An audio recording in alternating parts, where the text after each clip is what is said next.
ಆ ರಾಜ ಮಂತ್ರಿ ಇಬ್ರು ಬಹಳ ಗೆಳೆಯರಿದ್ದಂಗಿದ್ರು. ಪಕ್ಕದಲ್ಲಿ ಒಂದು ಪುಟ್ಟ ಕಾಡಿತ್ತು.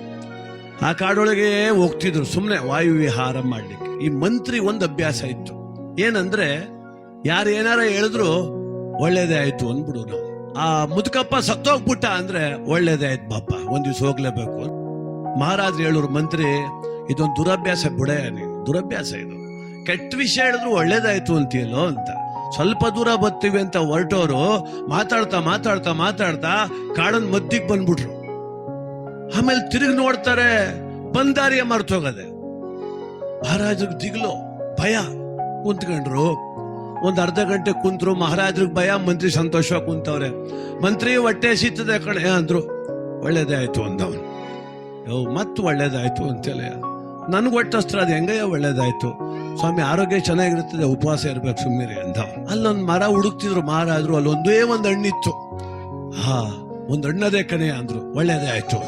ಒಂದೇ ಒಂದ್ ಸಮಸ್ಯೆ ಏನ್ ಗೊತ್ತಾ ಮಂತ್ರಿ, 2 ಹಣ್ಣು ಇದ್ದಿದ್ರೆ ನಿನ್ಗೊಂದ್ ಕೊಡ್ತಿದ್ದೆ, ನಾನೊಂದು ತಿಂತಿದ್ದೆ. ಈಗ ಒಂದೇ ಒಂದ್ ಹಣ್ಣು, ಅದೇ ಏನ್ ಮಾಡೋದು? ಒಳ್ಳೇದೇ ಆಯ್ತು ಸ್ವಾಮಿ ಅಂದ. ನೀನ್ ಕಟ್ಕೊಂಡ್ ಬಂದಿವ್ನಲ್ಲಿ ನನ್ಗೆ ತಲೆ ಕೆಟ್ಟೋಗೋದೀಗ ಅಂತ. ಕತ್ತಿ ತಗೊಂಡ್ರು, ಹಣ್ಣೆಲ್ಲ ಹೊರದು ಕತ್ತರಿಸ್ಬೇಕು, ಬೆರಳನ್ ತುದಿಗೆ ಬಿದ್ದುಬಿಡ್ತು ಏಟು. ಬೆರಳೆ ಕತ್ತರಿಸೋಯ್ತು ಮಹಾರಾಜರದು. ಮಂತ್ರಿ ಬೆಳೆ ಕತ್ತರಿಸೋಯ್ತು ಅಂದ್ರು. ಒಳ್ಳೇದೇ ಆಯ್ತು ಅಂದ ಅವನು. ಬೆಳೆ ಕತ್ತರಿಸೋದ್ರು ಅಂದ್ರೆ ಒಳ್ಳೇದಾಯ್ತು ಅಂತೀಯ ಮೂರ್ಖ ಅಂತ ಕತ್ತಿಡ್ದಿ ಒಂದ್ ಹಳ್ಳಕ್ ತಳ್ಳಿಬಿಟ್ರು ಮಹಾರಾಜ್. ಒಂದ್ 20 ಅಜ್ಜೆ ಬಂದ್ರು, ಕಾಡ್ ಜನ ಬಂದು ಹಿಡ್ಕೊಬಿಟ್ರು ಅವ್ರು ಮಹಾರಾಜರನ್ನ.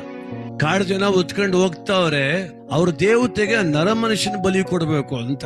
ಮಹಾರಾಜರು ಕೂಗ್ತಾವ್ರ, ಮಂತ್ರಿ ಮಂತ್ರಿ ಎಲ್ಲಿ ಮಂತ್ರಿ ಪಾಪ, ಮೇಲಕ್ಕೆ ಎತ್ತಲಿಕ್ಕೆ ಆಗದ್ರು ಗುಂಡಿಗೆ ಇವರೇ ತಳ್ಬಿಟ್ಟವ್ರೆ. ಹೊತ್ಕೊಂಡು ಹೋದ್ರು, ಪೂಜೆ ಎಲ್ಲ ಮಾಡಿದ್ರು. ಕತ್ತರ್ಸಾಕ್ಬೇಕು ಅಂತ ಬಲಿ ಪೀಠದ ಮೇಲೆ ಮಲಗಿಸಿದ್ರು. ಖಡ್ಗ ಮೇಲೆ ಎತ್ತದ ಅವನೊಬ್ಬ ಕತ್ತರಿಸ್ಬೇಕಂತ, ಇನ್ನೊಬ್ಬ ಸ್ವಲ್ಪ ನಿಲ್ಲು, ಅವನ್ ಕೈ ಬೆರಳು ನೋಡಿ ತುಂಡಾಗದಲ್ಲ, ಭಿನ್ನ ಆಗದೆ, ಅವನ್ ಬಲಿ ಕೊಡೋದು ಬೇಡ, ಬಿಟ್ಬಿಡಿ ಅಂದ್ರು. ಸದ್ಯ ಜೀವ ಉಳ್ಕತ್ತೀಗ. ಮತ್ ಓಡ್ ಬಂದ್ರು ಅಲ್ಲಿಂದ ಮಹಾರಾಜರು. ಮಂತ್ರಿ ಗುಂಡಿ ಒಳಗೆ ಬಿದ್ದಿದ್ದ, ಕೈ ಹಿಡಿದ ಮೇಲೆ ಕೆತ್ತಿದ್ರು. ಮಂತ್ರಿ ನಿನ್ನಿಂದ ನನಗ್ ಒಳ್ಳೇದಾಯ್ತು ಕಣಯ್ಯ, ನೀನ್ ಹೇಳ್ದೆ ಬೆರಳು ಕತ್ತರಿಸಿದ್ದು ಒಳ್ಳೇದೇ ಆಯ್ತು ಅಂತ. ನಾನ್ ನಿನ್ನ ಗುಂಡಿಗೆ ತಳ್ಬಿಟ್ಟು ಹೊಂಟೋದೆ, ಆದ್ರೆ ಈಗ ಅನ್ನಿಸ್ತು ಆ ಬೆರಳು ತುಂಡಾದದಕ್ಕೆ ಜೀವ ಉಳ್ತದೆ ಕಣಯ್ಯ. ಆಗ್ಲಿ ಬಿಡಿ ಸ್ವಾಮಿ, ಒಳ್ಳೇದೇ ಆಯ್ತಲ್ಲ. ಪಾಪ ನಿನ್ನ ಗುಂಡಿಗೆ ತಳ್ಬಿಟ್ಟು ಹೊಂಟೋದ್ನಲ್ಲಯ್ಯ. ಅವನಂದ, ಅದು ಒಳ್ಳೇದೇ ಆಯ್ತು ಸ್ವಾಮಿ ಅಂದ. ದಡ್ಡ ಅದೆಂಗಯ್ಯ ಒಳ್ಳೇದಾಯ್ತು ಅಂದ್ರು. ಸ್ವಾಮಿ ನನ್ ಗುಂಡಿಗೆ ತಳ್ದೆ ಜೊತೆಲಿ ನೀವು ಕರ್ಕೊಂಡು ಹೊಂಟೋಗಿದ್ರೆ ಬೆರಳು ತುಂಡಾಗದೆ ಅಂತ ನಿಮ್ ಬಿಟ್ಬಿಟ್ಟು ನನ್ ಕಡ್ದಾಕ್ಬಿಡುರು ಅವರು. ಸದ್ಯ ಗುಂಡಿಗೆ ತಳ್ಳದ್ದೇ ಒಳ್ಳೇದಾಯ್ತು ಅಂದ.